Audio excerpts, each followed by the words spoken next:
Welcome back to the Classic Gent. It's been a little bit of hiatus, but we are back with a very special show for this Christmas holiday season. I am going to make for you something today called the Brandy Alexander. I thought this was nice. This was a simple, easy 3-ingredient cocktail.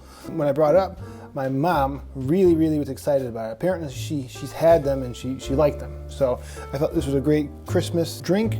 This is considered a dessert cocktail. The origin is actually quite of a mystery.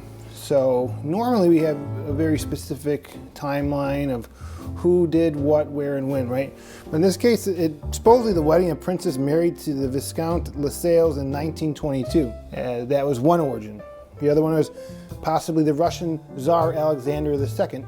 Even more possible is named after Troy Alexander, a bartender in Rector's, a New York restaurant. John Lennon considered it one of his favorite drinks. Introduced to him by Harry Nilsson, March 12, 1974, and that is when he considered it the lost weekend. He got in trouble that weekend too, because he was heckling the Smothers Brothers, and he got into some tussle and apparently maybe assaulted one of the waitresses. Long story short though, one of his favorite drinks. So we're gonna make that today. Harry Craddock has a different take on it. He has 1 part cream, 1 part brandy, and half a part of the creme de coco or cacao. I'm doing it equal parts. I've seen that more recently as the go-to, so we're gonna do it equal part. I'm gonna make one for me, and I'm gonna actually make one for my mom because she's gonna love this. We're gonna go equal parts cream, equal parts brandy, and creme de cacao. And of course you always need a shaker full of ice, right? So we had that shaker chilling, and we got some fresh ice in there, okay?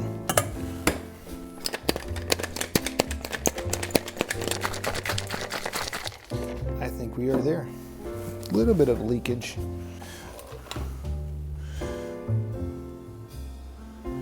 It is a thicker drink. It smells heavenly though. Let's get rid of this guy here. And then for the garnish, we're actually going to use some nutmeg. I'm going to put that guy down there for now. And voila, there we have it. Brandy Alexander with a Star of Bethlehem nutmeg garnish.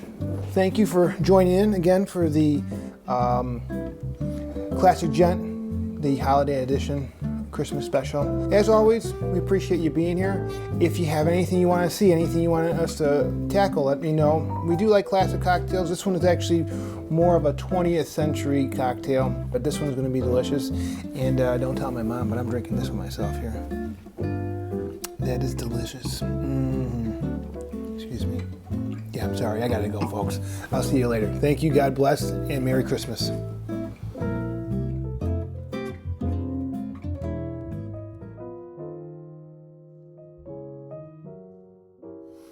Okay, so another bar story, right? I actually discussed this with my buddy this morning because I was wondering if I should discuss it because I thought it might be slightly offensive.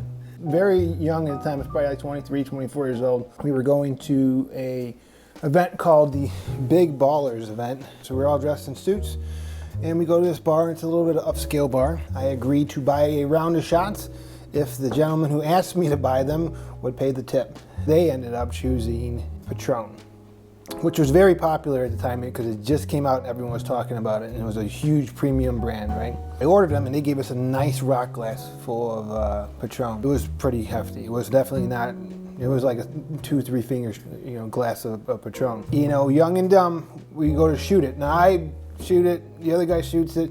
The guy who ordered it, turned green. He ran to the bathroom. I signed the receipt. It was about this time I realized what I was paying, which was $40 a shot. I left the bar. We were hanging out. We were still enjoying ourselves. And I went back to get a drink. I couldn't get a drink. The bartender wouldn't serve me anymore, and I was kind of upset by that. And I was like, what's going on? I mean, maybe she is busy. I'm like, okay. So I walked down to the other end of the bar. I get the attention of the bartender. Hey, can I get, I think I was just drinking beer at the time. He's like, yeah. And the bartender that I was dealing with ran down there and told him something. And I said, what's the problem? She's like, you got to talk to her. Hey, what's the problem? I was like, why can't I get served? She's like, well, you stiffed me on a $140 bill. Well, what do you mean? I was like, I paid. And she's like, well, you didn't tip me. I said, well, now mind you, here's the thing. I understand if you're going to buy some good liquor, you should be able to afford it. But at the same time, you're pouring 3 shots. Don't expect like a 20% tip on that. Like, and that's something you can guys argue in the comments about. In this case, I probably would have given her maybe like 20 bucks. She could have approached me and been cool about it and just said, hey, you guys didn't tip me. And I would have been like, oh, you know what? Okay, I'll take care of it. So I said kindly, I said, what's your job? And she's like, I'm a bartender. I said, well, why don't you do your job and tend the bar? And I didn't say in so much nice words, and I smiled at her, and she was quite taken aback. And, well, no one got served the rest of the night. Be kind to your bartenders. They're out there, they're hustling to tip well. I mean, tip accordingly. There's no 20% on a $40 shot. That's ridiculous. I mean, maybe like $8. I don't know. It's up to you. But, yeah, that's my bar story.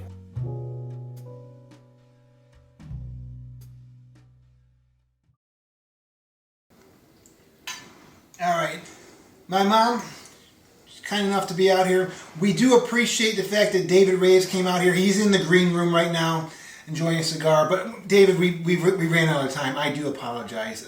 Danny's got to cut us off here. I'm sorry. That's it. Thanks a lot, Mom. Appreciate you. You're a star of the show, not me. Thank you, David. Maybe next time. Sorry, buddy.